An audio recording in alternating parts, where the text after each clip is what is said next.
All right, good morning. Today's mini training, the first for 2021 or 2021-22, will be about diving into doing a comprehensive needs assessment and the MPO evaluation process. As usual, we'll record the beginning. At the end, we will have time for question and answers.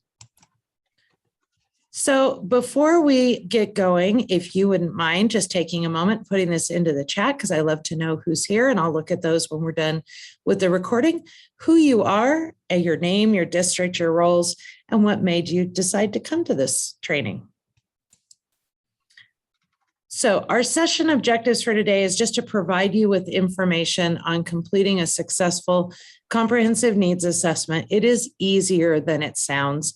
And also to provide information on annually completing MPO data collection in such a way that also it can be not a burden on districts, and that you'll be able to collect that data and submit that data, hopefully without too much of a burden. So how to conduct a local comprehensive needs assessment. And we've really streamlined this.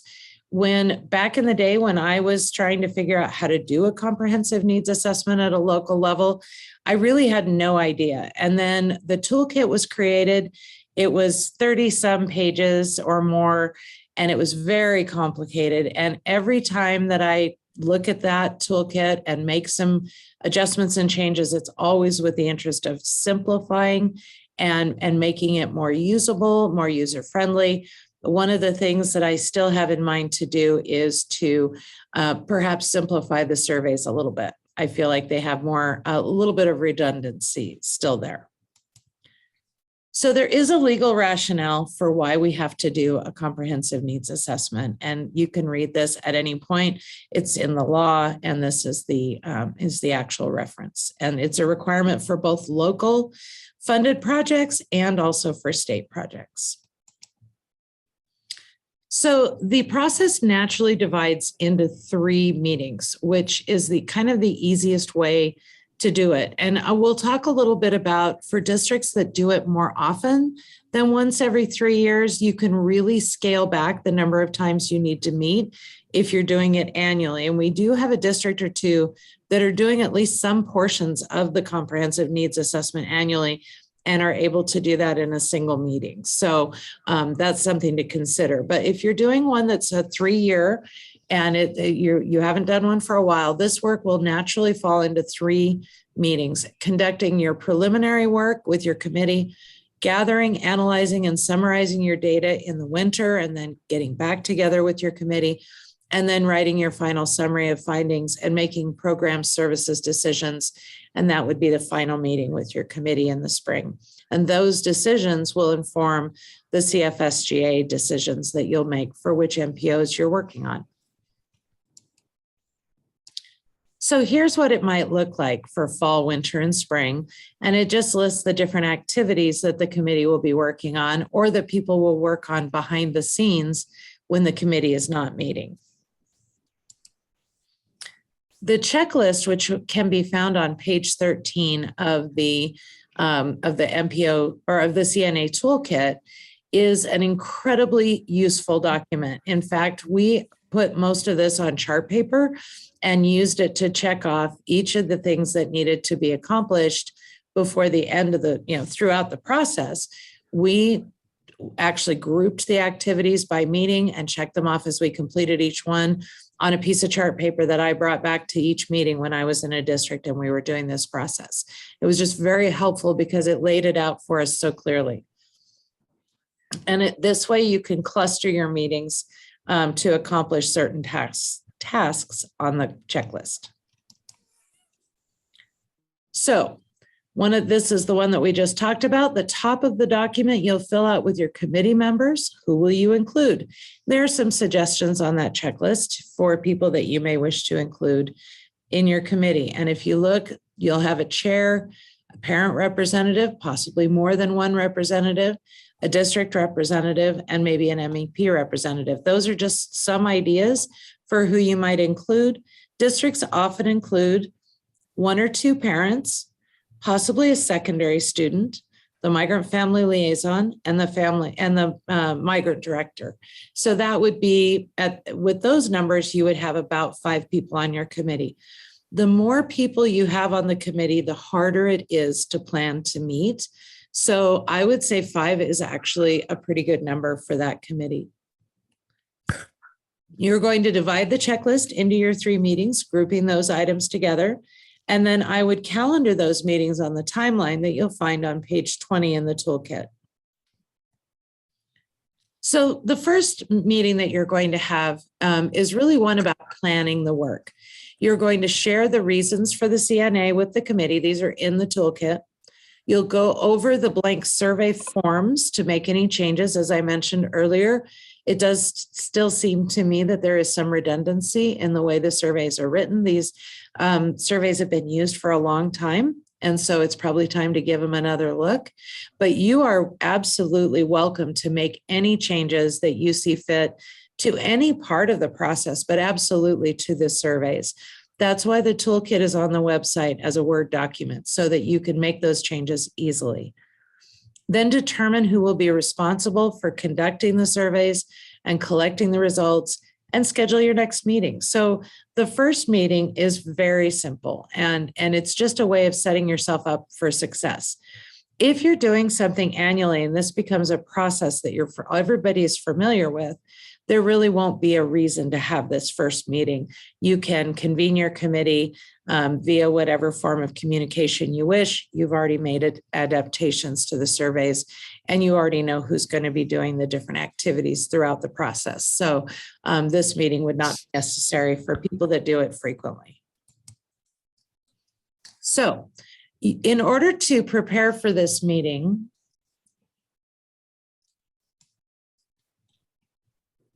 there we go.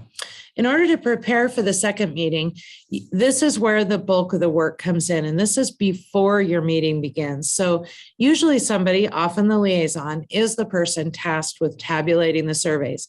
If you use Google Forms or SurveyMonkey or some other applications that are out there for conducting surveys electronically, those forms will often provide you with an Excel spreadsheet tabulation after the surveys are completed. That can really save a lot of time. If you're using paper-based forms, somebody has to tally all those results, and that can be a lot of work. You're going to, for any of the open-ended questions, you're going to want to translate the comments so that everyone on the committee can read them. So if you have parent surveys where you ask parents for their feelings about the needs of their children or how they feel that the district is doing to meet those needs, those comments that are open-ended and where they're being asked to write things out are going to have to be provided to the committee in probably English and Spanish, unless all the members of the committee are bilingual and can read them in English. You would conduct focus groups if you choose to. These are not required, but there are some very nice focus group questions for parents and or secondary students. And if you do that, then any notes that the person conducting the focus group takes would also need to be translated. And then there are 2 reports in MSIS that you can run that will provide the bulk of your academic data. And these are the comparison and raw data charts that we're going to look at in just a minute. And once you have that data, then it's pretty easy to create some nice bar charts, pie charts, or other graphics that are really going to make the data clear. The state is right now doing a CNA addendum to look at the data for our migratory students, partly because we're in the midst of a worldwide pandemic. And one of the things that I really appreciated in working with a consultant is that the charts were so clear and easy to read. And if anyone's interested in seeing that statewide data, I just got that this morning. And so I'm happy to share it because it was definitely eye-opening to see the data in chart form and be able to understand immediately what all the data meant.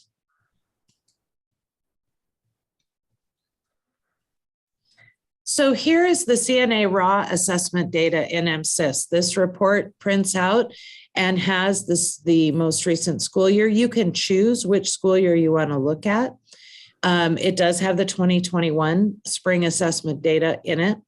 This will show you the school year, the assessment name, the population that the numbers are for, the grade level, the number of students tested, the number proficient, and then the percentage proficient.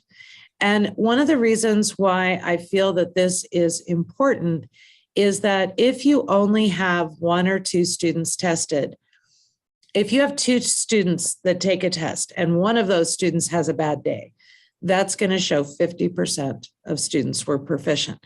And that says something that is maybe not what we want to say when it's very small numbers. I think it's important to note that on any graphs or charts that you do. This will show you the percentage or the numbers for testing for migrant students as opposed to non-migrant students, and PFS students as opposed to migrant but not PFS students. And one of the things that we are required to look at is the differences between our priority for services and our students who are not priority for services in the migrant population. The problem you will find is that in a small district with small numbers, if you're looking at your migrant population through a lens of PFS versus not, those numbers can get very, very small. And at that point, it maybe makes less sense to do charts. It may be better to aggregate grades or look at the data in some different way. Then there is a proficiency comparison, also in MSIS, and this report compares the percentage proficient for migrant versus non-migrant and migrant PFS versus non-PFS for all state assessments. It is purely percentages. So I would use this in conjunction with the raw numbers chart. This essentially takes the raw numbers chart and just puts it into a little more of a finished form. So I would use this one always with the raw numbers. So in your second meeting, after you've done all this preparation, this is when you are going to be discussing the results for all of the information that you've gathered and creating concern statements. So what areas of concern were found on the surveys or from the focus groups? What areas of concern were found in the data? Use the data profile to list concerns and the data that supports them. We will be looking at the actual toolkit when we get to the end of the recording, and I will be happy to show all these pieces in the toolkit at the end. If you're doing this annually, you would probably combine this meeting with meeting 3. That's why I said if for people who are doing it frequently, you probably would skip meetings 1 and 2 and go straight to number 3. So preparing for meeting number 3, you're going to assemble all of the data and concern statements that you already have, and you will print or plan to display the MPO choices from last year along with your plan for implementing them. So if you go into the CFSGA and you go to print preview, you can actually print a copy of your entire migrant application and include in it the MPOs that you've selected along with your plans. And having that document available for people to look at helps you make decisions for the coming year based partly on what you've already done. I think in education, sometimes we go to the next new thing without really stopping to look and see if what we were already doing was working. So it's important to have what you've been doing as part of the discussion about what you will do in the future. So using your needs to plan as part of meeting 3, you'll revisit the data from meeting 2. If you are just doing a single meeting for your CNA, you'll start with discussing the data and concern statements from the beginning. But even if you are doing it in 3 meetings, it's always good to review the information from the meeting previous. You'll go over the concern statements in the data profile and revise those if needed. And then you will complete the needs MPO strategy priority matrix, which is a big mouthful for a document that says, here are the things that we've found to be concerns. here are the strategies that we're going to use in order to attempt to meet these needs. Then review the MPOs and plans that you have in use now and discuss any changes that you would want to make to the MPOs you've selected or your plans for the coming year. All right, that concludes the part about the CNA, and I may try to divide the two recordings in order to put them up as shorter ones, or at least put a timestamp so you know when this second part begins. So the second part, this has to do, this presentation is to tell you how to conduct your MPO evaluations with data each year.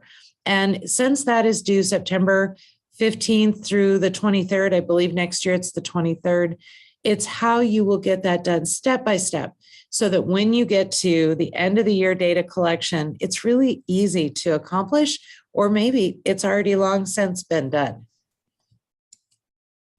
So again, there is a rationale for collecting this data. We do have to have a service delivery plan that includes measurable program outcomes, and these are our MPOs. So this is a requirement. Districts are implementing those MPOs using the strategies in our service delivery plan in order to attempt to meet the needs of our migrant children, and we do have to collect that data. So this process divides naturally into 4 steps. So you'll select the forms you will need. At the beginning of the year, you'll already know, based on your consolidated plan, your CFSGA, you'll know which MPOs you're working on, and therefore you'll know which forms you'll need. You'll create a place to keep your data as it's collected. This is surprisingly important, and surprisingly something that I think people struggle with is that they have collected the data, but come August, it's sometimes really hard to put your hands on data that was collected from the fall before. Collect the data throughout the year and then summarize your data to enter it into MSIS. Step number 1, gather the forms that you'll need. There is now a single instrument for parent surveys, staff surveys, and student surveys. These are 3 very short surveys. They can be used once at the end of the year with all families, or they can be used at events as you go. These can be done either through Google Forms, maybe through a QR code or a link, or they can be done as paper surveys. Either way is fine. For one of the MPOs, you'll want a list of high school students on track to graduate. There is a form for that, but obviously you can use an Excel spreadsheet just as easily. And then pre-post testing results for your summer program. So the important thing about having a data collection plan is creating a place to keep the data all year long. Are you doing it on paper? Are things going to get hole punched and put in a notebook? Is it in a file folder in a filing cabinet? Are you doing it electronically? If you are, where is it getting saved? Is it on somebody's desktop? Is it on a local drive? Is it on a flash drive? Who will be responsible for collecting the data? It's easy to think that someone else is doing the data collection, and that someone else thinks that you are doing the data collection. So assigning who's collecting it is important. And then you should always have at least 2 people knowing where the data is. We have had people leave districts. It's happened more than once. It's even happened tragically. And in that case, it would be great if someone else in the district knows where the data is, because unfortunately, in those cases, districts really can't participate in contributing to the state's overall evaluation of our success on our MPOs. So please, please make sure that at least 2 people know where the data is stored. Step 3, collect the data. Have the surveys ready for parents and students at events, if that's how you're collecting it. Have the surveys for staff at training for the migrant program. That's a great way. Everybody has to do migrant training. We always want to talk with our staff members about who qualifies, about the unique needs of migrant kids, the 7 areas of concern. Maybe talk to them about which students in their classes are in the migrant program. If you go to all that work, it's a great moment to capture if the staff feels like they've learned about the migrant program. And so you can just have those surveys ready, or you can strike while the iron's hot. And after you've done that training, you can send out a link or send out something to Google Forms or whatever you're using. I think there's also Outlook forms, for sure, SurveyMonkey. There's a lot of different ways to do that. You send it out and hopefully they're going to respond quickly. And then for your families and your students, you may even consider putting a QR code on like a postcard that you can hand to the kids who've attended various events. So however makes it the most convenient for the most people to complete those surveys. And it is still perfectly fine to use paper. All right, step 4, tabulating the results and then entering the results into MSIS. As soon as you have the data for an MPO, tabulate the results. Anytime after we roll over the database, the data collection is open. It's open now, it's open all year. So if you have the results for a particular MPO, then tabulate the results and just enter the numbers. You can save and submit later. So you can start putting the numbers in as you get the data. For a lot of districts, this means it could be done in June at the end of the school year, or it could be done as soon as summer school ends, maybe the end of June or early July. Totally up to you when you put that data in. We don't have a special date when we open it. It's available from the minute we roll over in the fall for the new year that we're in. So you'll enter the numbers into MSIS under data collection. If you have a goal that you did not meet, you will have to provide a comment, but I love to see the comments for any goal. A lot of people will actually write how it went, what some lessons learned were, what was especially wonderful about the accomplishment of the district. I read every note. So if you wish to put in a comment, rest assured, I will read it and I really, really appreciate it. And then when you're finished, hit submit. Finally, the last thing that we have that is new as of 2020, 2021, so the year we just finished, is the Fidelity of Strategy implementation. And based on the feedback that I got from several districts that I asked, it looks like it took somewhere between an hour and an hour and a half to complete. And that was the very first time that districts were doing it. So my hope is that it will be easier in the future. And this is a self-assessment to determine how it went for the year that's just ending on strategy implementation. So this is not asking you, did you meet your MPOs? It's asking you, how did the strategy implementation go? How are we doing at implementing the strategies that we're using? So it's a self-assessment. You check the box for the level of fidelity you feel fits your current implementation.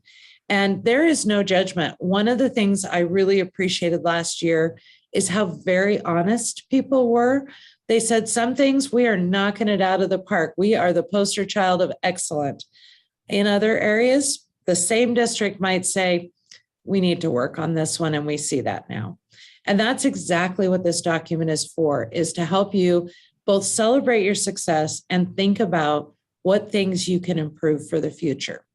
So you'll check the box for your level of fidelity that you feel fits your current implementation, and then you will check the boxes, excuse me, for data you know you have.